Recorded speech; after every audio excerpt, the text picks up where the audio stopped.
কত অদ্ভুত মানুষ নামের অদ্ভুত প্রাণী। পৃথিবীতে জন্মগ্রহণ করেই তারা অনেক ধরনের পাপ করে। এক একজনের পাপের ধরন এক এক রকম, কিন্তু সব পাপ ক্ষমা চাওয়ার একটা আশ্রয়স্থল আছে। সেটা হচ্ছে সৃষ্টিকর্তা। ধর্ম, ন্যায় অন্যায়, পাপ পুণ্য সব কিছুর গরমিল বোঝানোর একটা জায়গা। সেই জায়গাটাকে আজকে আমি একটা অন্যরকম রূপ দেব। সাথে থেকে সম্পূর্ণ ভিডিওটা দেখবেন। আমার ঘরের ছোট এক কোণায় আমি কিভাবে সৃষ্টিকর্তাকে স্মরণ করার একটা জায়গা তৈরি করেছি। পুরো ভিডিওটার সাথে থাকবেন এবং আমার নামাজ রুম ডেকোরেশনের ভিডিওটা দেখে নিশ্চয়ই আপনাদের ভালো লাগবে। আসসালামু আলাইকুম। ফ্রাইডে সেগমেন্টসে আপনাদের স্বাগতম। বাবুই পাখির বাসা, সুখে থাকা অনেক সোজার আজকের যে পর্বটা আমি নিয়ে এসেছি, আপনারা যারা আমাকে শুনছেন এবং সবসময় আমার ভিডিওকে সাপোর্ট করছেন তাদেরকে অসংখ্য অসংখ্য ধন্যবাদ। আমরা যারা মুসলিম ধর্ম অবলম্বী মানুষ, তাদের একটা পবিত্র মাস হচ্ছে মাহে রমজান মাস। তো মাহে রমজান মাসে আমার অনেক আগে থেকেই প্ল্যান ছিল যে আমি আমার নামাজ রুম ডেকোরেশনটা আমার অডিয়েন্সের সামনে নিয়ে আসব। কিন্তু এই নামাজ রুম ডেকোরেশনের যে ভিডিও, এটা কিন্তু অনেক আগে থেকে মেক করা, প্রায় 5-6 মাস আগে হবে। তো আমি না কোনোভাবেই সব কিছু মেনটেন করে উঠতে পারছিলাম না যে আপনাদের সামনে ভিডিওটা নিয়ে আসব। খুব ইচ্ছে ছিল যে পয়লা রমজানে এটা দিব, কিন্তু সব কিছু মিলিয়ে দেখা গেল আমার সেই জুমাতুল বিদায় আমি এই এপিসোডটা আপনাদের সামনে নিয়ে আসতে পেরেছি। তারপরও আমি অনেক খুশি যে শেষ জুমার দিনে স্মরণীয় হয়ে থাকবে আমার নামাজ রুম ডেকোরেশনের ব্যাপারটা। তো আমি জাস্ট 2টা পাইপ এবং কিছু মশারির কাপড়, যে মশারি বানানোর যে কাপড়গুলো থাকে গজমূলে কিনতে পাওয়া যায়, সেটা হচ্ছে আপনারা 40 টাকা গজেই কিনতে পারবেন। আমি 40 টাকা গজে কিনেছি, এখন হয়তো একটু দাম বাড়তেও পারে যেহেতু প্রত্যেকটা জিনিসের ঊর্ধ্বমূল্য। তো আমি 40 টাকা গজের প্রায় 5-6 মাস আগে কিনেছিলাম। জাস্ট পর্দার মতো করে ফোল্ড করে সেলাই করে দিলেই হবে। এবং সে একটা চিকন পাইপ এবং একটা মোটা পাইপ আমরা খুব সুন্দর করে সেট করে নিয়েছি। সম্পূর্ণ কৃতিত্ব দিব আমি আমার হাজব্যান্ডকে। এবং এই বাসাটার একটা কোণা আছে যেটা একদম সত্যি অনেক সুন্দর, যেখানে আমি আমার মনের মতো করে আমার নামাজ রুমটাকে সাজাতে পেরেছি। তো চিকন পাইপটা আর মোটা পাইপটা অ্যাটাচ করার ব্যাপারটা আপনারা দেখতে পেয়েছেন। তারপর আমরা জানলার সাথে 2টা জানলা আছে পাশাপাশি, তার সাথে অ্যাটাচ করে দিয়েছি।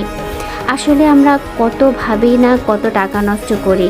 দেখা যায় একটা বাথরুমের পিছনেও আমরা লাখ লাখ টাকা, একটা কমোড, একটা বেসিন কেনার পিছনে খরচ করি। কিন্তু সৃষ্টিকর্তাকে স্মরণ করার জন্য আমরা কতটুকু টাকা খরচ করি, কতটুকু জায়গা খরচ করি। ঘরের কোনায় কি আপনাদের সত্যি ইবাদতের একটা ঘর আছে যেখানে আপনি সারা দিনের প্রশান্তি পাবেন? সৃষ্টিকর্তাকে ডেকে আপনার অন্তরটা শুদ্ধ হয়ে যাবে, আপনার সন্তান বেড়ে উঠবে একটা সুন্দর আবহে। যাই হোক, আমার নামাজ রুমের ডেকোরেশনটা আমরা খুব সস্তা দামের মধ্যে করেছি, যেহেতু আমরা অনেক লাক্সারিয়াস বড়লোক মানুষ না, খুব মধ্যবিত্ত ঘর থেকে উঠে এসেছি। খুব টুকিটাকি সিম্পল কিছু জিনিস দিয়ে আমি আমার নামাজ রুমটা ডেকোরেশন করার চেষ্টা করেছি আমার সাধ্য অনুযায়ী। এখানে আমরা কিছু ফ্লাওয়ার লাগিয়েছি আমার পুরো কালারের সাথে ম্যাচিং করে। এগুলো সব শপিং ব্যাগ কাটা ফ্লাওয়ার। আমার অন্য ভিডিওতে কিন্তু এই ফ্লাওয়ারগুলো কাটা এবং বানানো আপনারা দেখতে পারেন, অন্য ভিডিও ভিজিট করে। অনেক ভিডিওর মধ্যেই এটা আছে।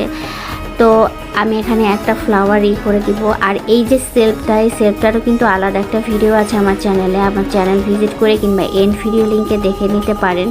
আমি এখানে একদম খুব সস্তা টাইপের কিছু ওয়ালমেট ইউজ করেছি, কিন্তু আল্লাহর জিনিসের আসলে মূল্য সবসময় অমূল্য হয়, সেটা আসলে টাকা দিয়ে কখনো তুলনা করা যায় না। আমি মনে করি আমার অন্তরে সৃষ্টিকর্তার জন্য কতটুকু শ্রদ্ধা আর ভালোবাসা কাজ করে সেটা একদম আমার একান্ত নিজস্ব ব্যক্তিগত ব্যাপার এবং আমার সাধ্যের মধ্যে ডিপেন্ড করে। কিন্তু আমি বলবো অনেক বড় লোক হয়তো তার বাসায় কোনো নামাজের রুম রাখে না, যেখানে তারা খুব প্রশান্তির একটা নিঃশ্বাস নিতে পারবে। কিন্তু আমাদের শেষ আশ্রয়স্থল কিন্তু সেই কবরে, আমাদের সাথে কিন্তু আসলে কিছুই যাবে না। তো এবাদাতের যে জায়গাটা আপনি চলে গেলে আপনার মনেই চাইবে শুধু এবাদাত করতে, জায়গাটা দেখলেই শান্তি লাগবে এবং আপনার সামনে কোরআন থাকবে, আপনার সামনে তাসবিহ থাকবে, আপনার সামনে আপনার প্রয়োজনীয় সকল এবাদাতের জিনিস থাকবে, আপনার মনটা ভরে উঠবে।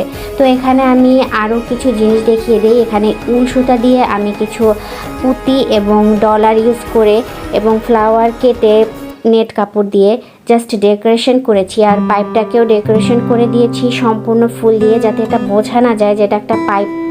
তো আমি যতখানি পেরেছি আমার সাধ্য অনুযায়ী আমার নামাজের জায়গাটাকে আমি অনেক সুন্দর করে ডেকোরেট করার চেষ্টা করেছি।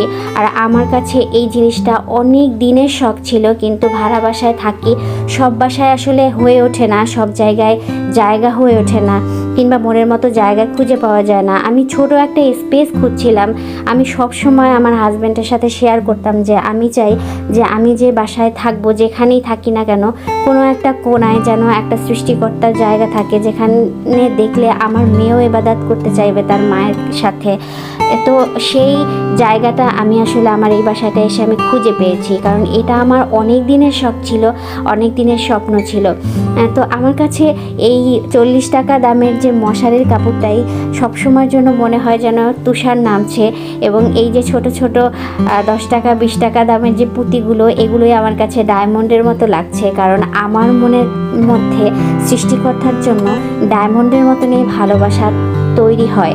আর আমি হয়তো অনেক পাপ করছি, কিংবা আপনারা কেউই কিন্তু পাপের ঊর্ধ্বে না। প্রত্যেকটা মানুষ আমরা কোনো না কোনোভাবে পাপ করছি, আবার কোনো না কোনোভাবে পুণ্য করছি।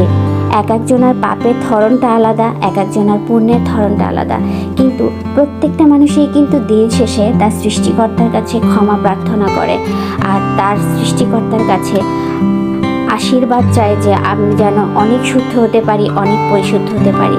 আমি তো প্রত্যেক মুহূর্তে আল্লাহর কাছে দোয়া করি যেন আমার ভেতরের সব খারাপ জিনিসগুলো বের হয়ে আমি যেন পরিশুদ্ধ হয়ে উঠতে পারি। তারপরও দিন শেষে দেখা যায় আবার অনেক পাপকর্মে লিপ্ত হই। তো আজকে অনেক বেশি কথা বলে ফেললাম। এটা হচ্ছে এক টুকরো কুরআন শরীফ এবং আল্লাহকে ডাকার একটা জায়গা, যেখানে আমি আমার মনটাকে পরিশুদ্ধ করে নিই এবং একটা শান্তির নিঃশ্বাস ফেলি। সারা দিনের কাজের শেষে আমি ঘুরে এসে এই জায়গাতেই পড়ে থাকি এবং অনেক অনেক অনেক অনেক সৃষ্টিকর্তার সাথে সময় কাটাই।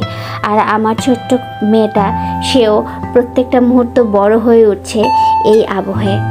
তো আপনাদের কেমন লেগেছে অবশ্যই একটা কমেন্ট করে জানাবেন। Thanks for watching. এতক্ষণ ভিডিওটির সাথে থাকার জন্য অসংখ্য অসংখ্য ধন্যবাদ। আবার সামনের পর্বে দেখা হবে। অগ্রিম ঈদ মোবারক।